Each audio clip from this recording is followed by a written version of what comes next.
In today's video, I'm going to teach you essential Miro tips and tricks to supercharge your workflow. Before we get started, make sure to hit like, subscribe, and turn on the notification bell so you never miss a new tutorial. If you find this video helpful, don't forget to drop a comment below. I'd love to hear your thoughts and questions. Let's start with navigation, because mastering the canvas is half the battle. Keep one hand on the keyboard and use shortcuts to fly. Press V to switch to the Select tool when you want to click and edit. Tap H for the hand tool to pan around like you're moving a big sheet of paper. Hit N to drop sticky notes wherever ideas flow, and F to create frames that structure your content. When you need speed, duplicate any item with Command+D on Mac or Control+D on Windows, or hold Alt or Option and drag to create a copy as you move it. To keep layouts safe, use Command or Control+Shift+L to lock or unlock items and avoid accidental bumps during a workshop. Zooming shouldn't slow you down. Instead of pinching and scrolling, press Option or Alt+1 to fit the entire board to your screen, or Option or Alt+2 to zoom right into your current selection. If your board is sprawling, tap M to toggle the minimap in the corner and jump to the right area instantly. For rapid ideation, try bulk sticky note creation. Press N, choose the bulk option, type one idea per line, and hit Enter after each thought.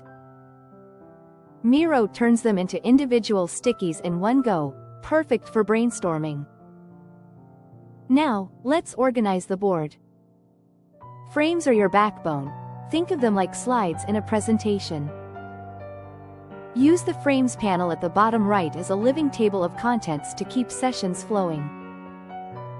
If your sticky notes are messy, select them and use Auto Layout via the four-dot handle to tidy them into neat rows or columns.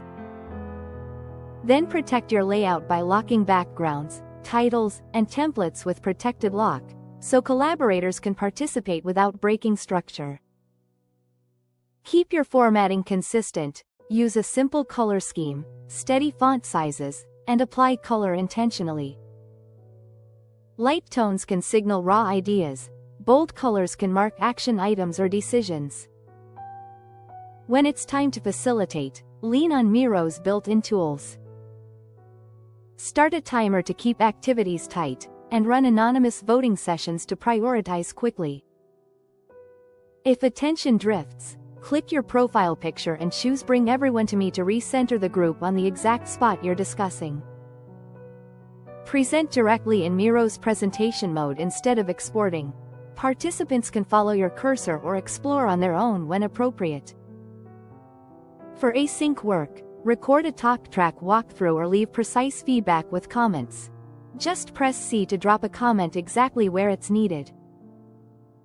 Finally, integrate with tools like Jira, Asana, Slack, or Microsoft Teams to keep updates flowing without constant tab switching. Use these tips together, and your Miro boards will be faster, cleaner, and far more collaborative. If this tutorial helped you, give the video a thumbs up and share it with someone who might need it.